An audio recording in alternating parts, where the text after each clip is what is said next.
আসসালামু আলাইকুম। সবাই কেমন আছেন? আশা করি সবাই ভালো আছেন। আজকে আমি মোহিত সুরির একটা নতুন মুভি নিয়ে আলোচনা করব। সেটা হচ্ছে 'সাইয়ারা'। ইয়াশরাজ ব্রাঞ্চ থেকে আসতেছে এটা। এবং মোহিত সুরি কিন্তু আসলে একটা দিক থেকে আসলে কাজ উদ্ধার করতে পারেন। সেটা আমরা আগের মুভিগুলা থেকে দেখতে পারি। এখানে তিনি সবচেয়ে বড় একটা রিস্ক নিতে যাচ্ছেন। দুজন নিউ কামার নিয়ে কাজ করতে যাচ্ছেন। আহান পান্ডে, চাঙ্কি পান্ডের ছেলে। He is good looking, he has ABS and he has good body. But তার এক্সপ্রেশনগুলা এখনো একটু আমার কাছে সংশয় লাগতেছে। যাই হোক, let's see what happens. Anit পদ্ম অ্যাজ এ নিউ কামার, তাকে আমরা দেখেছি কিছু জায়গায়, কিন্তু আহান পান্ডে একবারেই fresh. He is starting as a new কামার। তো তাদের কেমিস্ট্রি আমাদের কাছে ভালোই লেগেছে। মিউজিকটা লুপে লুপে শুনতে ইচ্ছা করছে, এবং মিউজিকের ক্ষেত্রে মিথুন এখানে মিউজিক দিয়েছেন। আরও কিছু মিউজিশিয়ান আছেন এবং লিরিক্স ইরশাদ কামিল আছেন। যদিও অনিত পদ্ম কিন্তু একটু অন্যরকম, হ্যাঁ। অনিত পদ্মের কিছু জিনিস আমি বলবো ইজ ডিফারেন্ট। আমার আমার কাছে মনে হয়েছে as a newcomer she needs more and more in attention. তার ডায়লগ ডেলিভারি খুবই সাবলীল লেগেছে। আহান পান্ডের লুকস অ্যান্ড আদার থিংস আমার কাছে ভালোই লেগেছে। নিউ কামারদের আসলে একটা ব্যাপার থাকে কি, তারা প্রথম স্ক্রিনে দেয় থেকেও মানে বেসিক্যালি হচ্ছে তাদের আসলে ইন্টেন্স একটা লাভ স্টোরি বলতেছে, এবং আমার কাছে মনে হয় নিউ কামার হিসেবে হিসাবে তারা পাস করবে। পাস করুক না করুক, মোহিত সুরির কিন্তু ছবির গান থাকে সুপারহিট। এই এক্সপ্রেশনটাও আমার খুব ভালো লেগেছে আহান পান্ডের। Let's hope what he does. Ananya পান্ডের অ্যাক্টিং জবস সম্বন্ধে তো আমরা জানি। I think she and he is not in the same path.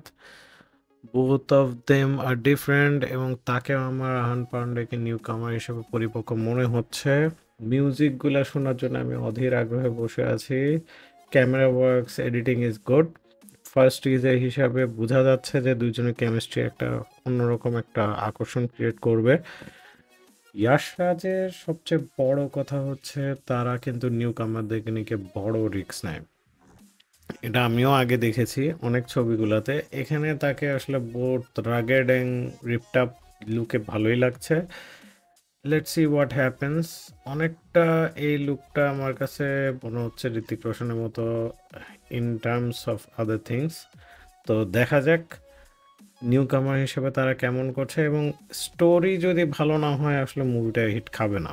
তো যেহেতু দেখছি যে আমরা দুজনের কেমিস্ট্রি খুব অন্যরকম, এবং অনিত পদ্মের ভয়েসটাও খুব সুন্দর। So let's hope for the best.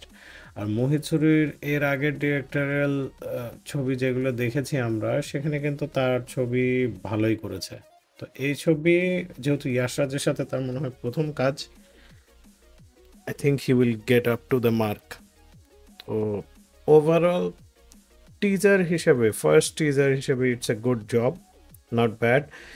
ভিজুয়ালগুলো ভালো ছিল, এডিটিং জবস খুব দ্রুত কাটেনি, একটু একটু করে দেখানোর চেষ্টা করেছে দুজনের কেমিস্ট্রি এবং ভালোবাসা এবং সংঘাতের গল্পগুলো। সো আমার কাছে মনে হয় it's a very good watch as a first teaser. আমি ট্রেলারেরও একটা রিভিউ দেওয়ার চেষ্টা করব মুভি রিলিজের আগে, খুব তাড়াতাড়ি রিলিজ করবে। সো দেখা যাক কি হচ্ছে। আশা করি আপনাদের এই টিজারটার রিভিউ ভালো লেগেছে। সবাই লাইক অ্যান্ড সাবস্ক্রাইব করবেন। আমাদের কিন্তু এখন সাবস্ক্রাইবারও কম, ভিউ কম, আই ডোন্ট নো ওয়াই। আশা করি আপনাদের সাপোর্টটা পাবো। প্রতিদিনই কিন্তু আমি চেষ্টা করছি একটা করে নতুন ট্রেলার দেওয়ার বা রিভিউ দেওয়ার। আমি রিসেন্টলি কেসারি 2 এর রিভিউ দিয়েছি, একটু দেখবেন কাইন্ডলি। সবাই ক্লিক করবেন, লাইক করবেন, সাবস্ক্রাইব করবেন, শেয়ার করবেন। ভালো থাকবেন। আসসালামু আলাইকুম, আদাব।